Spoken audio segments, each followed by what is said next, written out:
There's something you still haven't started. You know exactly what it is. I don't have to name it. You've been carrying it in your head for years now. And every time you're about to begin, you find a reason to back off. Not the right time. Not good enough yet. Just a little more prep first. But here's the strange part. You're not lazy about it. You've read about it for 100 hours, bought the gear, made the plan, saved a dozen videos. You've done everything around it except the thing itself. And every time it crosses your mind, something tightens in your chest. Let me say it straight. That not the right time is a lie. Tonight I'll show you what's really behind it. You watch other people just start, and you don't understand where they get it. You figure they're braver, more confident, less afraid than you. They're not. Here's the line that's going to sting. You're not afraid of failing. You're afraid of finding out. As long as you haven't started, you still get to be the man you could have been. The one who would have written the book. Who would have had the body, the career, the life. In your head, the thing you haven't done still holds all of its promise. The moment you actually begin, it stops being infinite. It shrinks into something real, clumsy, something you can hold in your hand. And maybe ordinary. So a part of you would rather keep the dream whole than risk testing it. I'm not going to leave you alone with that. 4 centuries ago, a man named the exact trap you're in far better than I can. In a minute, I'll borrow his words. First, let me be clear about what you're getting in the next few minutes. I'm not going to hand you a shot of motivation that wears off by lunch. Motivation isn't what's holding you back. A specific fear is. And we're going to name it, then pull it out. 2 things. A new way to see the real reason you stay frozen. And 1 concrete thing you can do in the next 24 hours. So small, you can't call it too hard. And the man whose words I'm borrowing is Miyamoto Musashi, considered the greatest swordsman in Japan's history, who never lost a fight to the death. At the end of his life, he didn't leave behind secret techniques. He left a handful of short lines about how to live. And a few of them land on exactly what's got you stuck, almost uncomfortably so. His first line goes like this. Think lightly of yourself and deeply of the world. Sounds like a throwaway piece of humility. It isn't. Hold it up against the thing you're afraid of, and it turns into a scalpel. Why are you afraid to start? Not because the thing is hard, because you're thinking too heavily of yourself. You need to be special. You need the first attempt to be good, to prove you've got talent. So when you picture yourself doing it badly, you don't see a rough first draft. You see a verdict on your worth as a person. That fear is your ego talking, not your reason. Your ego would rather you do nothing than do something and find out you're just ordinary. Musashi cuts right there. Think lightly of yourself. Stop demanding that you be special. Think deeply of the world. Pour your head into the work that needs doing, the people you want to help, the thing you want to build. When you stop being the main character who has to shine in every stroke, an ugly first attempt can't threaten anyone. It's just a first attempt, like everyone's who ever started anything. Now look at what's actually happening in your head.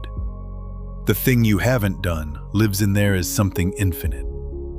It could be amazing, and it could be humiliating. And the mind, standing in front of all that, locks its eyes on the humiliating one.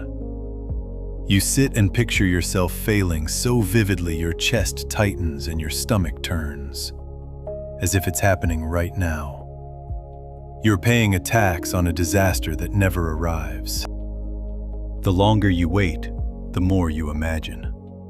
The monster in your head gets bigger every day, and you shrink next to it. There's only one way to kill it. Turn the infinite into something real. The first attempt is always ugly, but the real ugly, out in the world, is almost always smaller than the disaster in your head. You do it, you survive, and the monster collapses down to its actual size. And here's where most men get it backwards.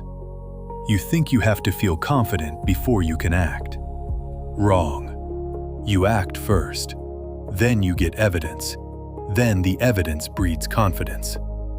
The confidence you're sitting around waiting for is on the other side of the first move, never on this side. But you keep arguing. Let me get ready first. Musashi has a line for that exact excuse. He wrote, "Accept everything just the way it is." People read that as giving up, settling. It isn't. In the mouth of a man who faced death his whole life, it's a shove to move. Accept everything just the way it is. It means stop demanding perfect conditions before you'll begin. The conditions won't be ideal. You won't be good enough. The timing will never be right. That's not a reason to wait. That's the truth of every beginning, for everyone, including the people you look up to. Ready isn't a place you arrive at before you set off. It only grows after you've taken a few steps. You're waiting for ready in order to start, but ready lives on the far side of starting. You're standing at a stop, waiting for a bus that's never coming. Accept where you stand. Clumsy, scared, not enough. Then, step. Far from Musashi, a Roman named Seneca wrote down the exact loop you're spinning in. He said, "It is not because things are difficult that we do not dare. It is because we do not dare that things are difficult." Let that sit for a second. The difficulty you're staring at, most of it isn't in the thing. It's in your not daring. The thing isn't growing. Your avoidance is. You're scared, so you dodge. Dodging makes it swell. It swells, so you're more scared. Round and round, month after month, year after year. And there's only one way to cut that loop. Not thinking it through. Not waiting for the fear to pass. One small strike. Today. So how do you start while the fear is still in you? 3 steps. I call it the first strike. Because you don't have to win the whole fight. You just have to land the first cut. Step 1. Name the verdict you're running from. Out loud. Not, "I'm not ready." Say it straight, out loud, alone if you have to. "I'm scared I'll find out I'm just ordinary." It stings. But a fear only survives while nobody calls it by its name. Name it, and you strip half its power on the spot. Step 2. Make the smallest strike that hands you back a fact within 24 hours. Not write the book. Write one ugly paragraph and let it be ugly. Not launch the business. Message one person who could be a customer. The rule: small enough that if it flops, you're fine, but real enough that it hands you a fact instead of a fantasy. You're trading an infinite fear for one tiny truth.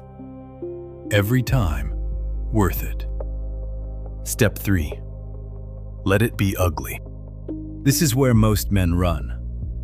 Your first version is allowed to be crooked, half done, nothing like the one you drew in your head. Let it. You commit to what you can make today, not what you dream of making someday. Because done and ugly beats perfect in your head. Every time. Name it. Land the strike. Let it be ugly. The goal of the first move isn't to be good. It's to see the monster at its real size. Once you've seen how small it is out in the world, you can't fear it the same way again. One last line from Musashi, and this is the one I want you to carry out of here. He wrote, "Do not regret what you have done." He didn't say, "Don't do the things you'll regret." He said, "Whatever you've done, don't regret it." Because for a man like him, real regret never came from doing something and failing. It came from standing still and never daring to try. You're afraid of the wrong thing. You're scared of starting and failing. But a failure fades once it's behind you. The thing that doesn't fade, the thing still aching the day you lie down for the last time, is the thing you wanted for years and never once gave a chance. Now back to that thing in your head, the one you've carried for years, the one you're still waiting for the right time to start. There is no right time. There's only today, this imperfect version of you, and a decision. So in the next 24 hours, name what you're afraid of. Land one small strike, and let it be ugly. You're not afraid of failing. You're afraid of finding out. And the day you let yourself find out, whatever the answer, you'll be lighter than all the years you spent holding on to should have. Don't regret what you've done. Fear what you never dared to do.